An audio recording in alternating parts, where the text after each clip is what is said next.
Bonjour à toutes et à tous, bienvenue pour ce nouvel épisode de l'Info Canine. Je sais que beaucoup d'entre vous l'attendaient, on va enfin parler de la fameuse inhibition de la morsure. On a vu il y a 2 épisodes que quand un chien pinçait lors d'un jeu, c'est parce que justement on ne lui avait pas inculqué l'inhibition de la morsure. On a vu dans l'épisode précédent que les croyances moyenâgeuses du style les chiens c'est normal, ils n'ont que leur gueule pour communiquer et ils doivent mordre, c'est pas vrai. Hein, parce que ils ont un odorat, ils ont une ouïe, ils ont des sentiments, ils ont une vue, ils n'ont pas que la gueule pour communiquer. Mon chien, il me regarde, je sais qu'il est fâché, qu'il est content, et il n'a pas besoin de mordre pour m'expliquer quelque chose. Maintenant, l'inhibition de la morsure, ça veut dire quoi ? C'est quelque chose qui s'apprend chiot, en fait. Hein. Ça fait partie de l'éducation de base. Lors de consultations pour l'Alliance Animale, j'avais une dame qui était venue et elle avait plein de malinois. Et elle en avait accueilli un dernier. Et le dernier, il se faisait malmener par tous les autres. Et elle pensait que c'était ce dernier malinois, une femelle, qui était agressive envers les autres. Je les ai tous vus, je sais plus, il devait être 6, 7 ou 8, elle avait une belle meute, et c'était des chiens magnifiques. Ce sont d'ailleurs, je pense, sont toujours vivants, j'espère, magnifiques. Mais en les consultant, un à un, en leur faisant leurs bilans comportementaux un à un, je me suis rendu compte qu'en fait, la seule chienne équilibrée, c'était la nouvelle venue. Et que tous les autres n'avaient pas eu d'inhibition à la morsure. Je creuse, je regarde un peu qu'est-ce qu'elle fait avec ses chiens, qu'est-ce qu'elle fait. Je vous le donne en 1000. Du momo, du redondant, du mordant. Je dis, madame. Voilà, vos chiens mordent, évidemment. Elle me dit, oui, en plus, X femelle, elle chasse les chats, elle chasse les lapins, et elle... Madame, mais... Le mordant, ça réveille ça chez les chiens. Elle dit, ils m'ont mal quand on se balade dans le marché, et si quelqu'un m'approche de trop près, il va vouloir le mordre. Mais surtout, ne le caressez pas, ne le touchez pas, ne vous approchez pas, ne... Je fais, madame, alors, le problème, ce n'est pas la dernière arrivée, et en plus, elle était équilibrée, elle. Je fais, le problème, c'est toute votre meute. Vous les avez encouragés à la morsure. Vous n'avez pas travaillé l'inhibition de la morsure. Alors ils communiquent entre eux comment ? Ils communiquent avec les autres comment ? En mordant ? Parce qu'ils mordent pour communiquer. Ils sont pas méchants, vos chiens. Ils pensent que mordre, c'est un bon moyen de communiquer, que c'est normal. Dans une famille de chiens, les chiots, quand ils mordent trop fort, leurs parents les rabrouent. Pour leur dire, ne mords pas, mordre, ça fait mal. Ok ? Alors, comment apprendre à un chien qu'on ne communique pas en mordant ? Et j'insiste, mes amis. Apprenez pas à vos chiens à mordre.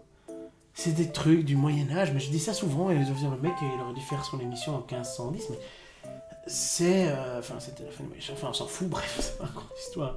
En 1320, si vous préférez. Mais le mordant, je sais pas, je comprends pas comment on peut penser que les chiens ont plaisir à mordre. Vous déclenchez un instinct de mise à mort, en plus sur les manches. En général, on les excite en tapant avec un petit bâton. On va dire ça rêve, c'est bon pour eux, on canalise la morsure, etc.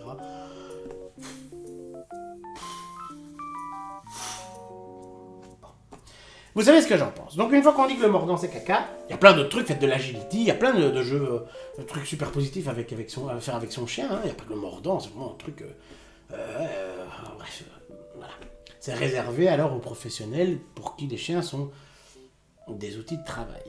Ça, après, chacun en pense ce qu'il veut de cette manière de voir l'animal. Maintenant, l'inhibition en mordant, l'inhibition de la morsure, avec le chiot, on fait ça comment ?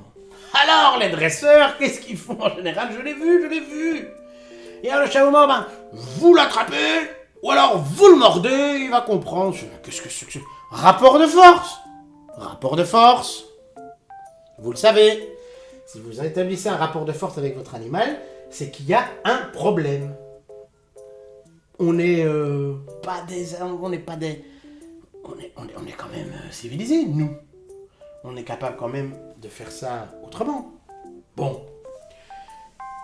Alors, je vais vous le montrer avec Pactol.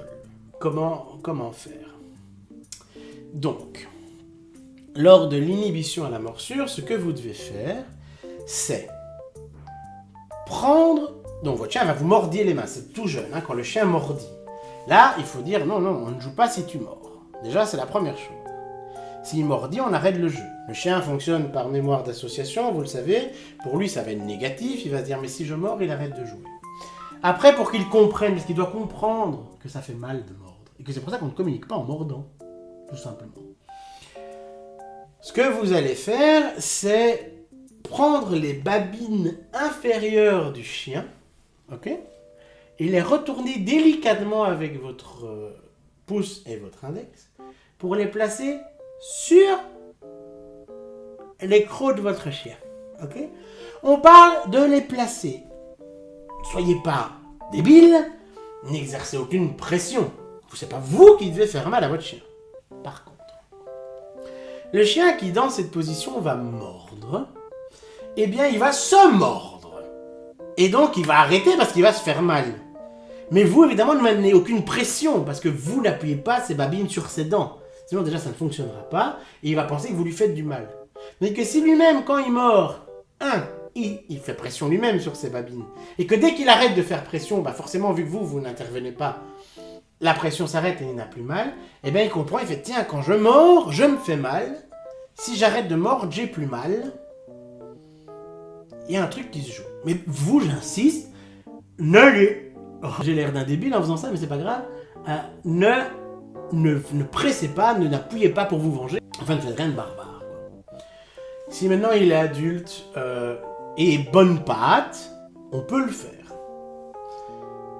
Maintenant, ne pas avoir d'inhibition de la morsure, ça peut faire que les chiens entre eux vont avoir tendance à mordre facilement. Et en fait, là, on applique la thérapie de la muselière. La thérapie de la muselière, qu'on soit bien clair. La muselière, c'est pas une punition. La muselière, c'est pas une sanction. Dans une muselière, on prend de la qualité. Ok ? On prend pas les muselières en nylon qui empêchent le chien d'halter. Parce que quand il fait chaud, c'est en sortant sa langue que le chien régule la température de son corps. Là, et les coussinets. Les coussinets, vous serez d'accord avec moi, l'espace n'est pas majeur pour réguler la température. Quand il fait 32, 33, 34 degrés et que le chien il a la gueule bloquée, qu'il ne sait pas halter, sortir sa langue, c'est des malaises. Des malaises, même des arrêts cardiaques. Hein, ça, muselière caca. En plus, ils ne peuvent pas halter, mais en général, ils peuvent pincer. Ça sert donc à rien. Une Baskerville, vous voyez les sortes de grilles en plastique. Ça, c'est une muselière adaptée. Parce que le chien peut ouvrir la gueule, il peut halter, mais comme il a comme une grosse boule devant lui avec des petits barreaux, il peut pas mordre. Bon, c'est super positif la muselière. Ok, on va promener, on met la muselière, on joue avec toi, c'est génial. On met un peu de filet américain ou ce que vous voulez, que le chien aime bien, frometon, n'importe quoi, au fond de la muselière pour que le chien il ait un contact sympa avec ça. Vous le placez avec un chien équilibré, et le chien il va s'énerver, mais il va pas pouvoir mordre. Et il va comprendre petit à petit qu'on ne mord pas pour communiquer. C'est pas une obligation, ça c'est une croyance, mais d'il y a un siècle. Mais franchement, non, non. Il faut tout faire pour que le chien ne morde pas et ne soit pas un coutumier de la morsure. Donc le mordant, c'est débile, mais tous les chiens vont avoir tendance à vouloir mordiller parce qu'effectivement, c'est leur seul moyen de préhension du monde, c'est la gueule. Mais ils doivent apprendre qu'envers un autre être vivant, en l'occurrence vous ou vos enfants, on ne mord pas parce que ça fait mal. Qu'on mord un truc à ronger, qu'on mord une babale, mais on mord rien de vivant. On mord pas une poule, on mord pas un chat, on mord pas les pattes arrière d'un cheval, on mord pas les pattes arrière d'un mouton, et on mord pas, a fortiori, un être humain. Ça, presque limite les lois d'Asimov de la robotique, mais ça c'est un autre sujet. Donc voilà, l'inhibition de la morsure, c'est important. J'espère que cet épisode vous aura plu. Si c'est le cas, vous le savez, pouce bleu. Si ce n'est pas déjà fait, abonnez-vous. Activez la clochette pour être tenu au courant des sorties des prochaines vidéos. Je vous dis à très bientôt et d'ici là, prenez bien soin, dans le respect, de vos poils. Oui, tu t'en as pas besoin, toi, non.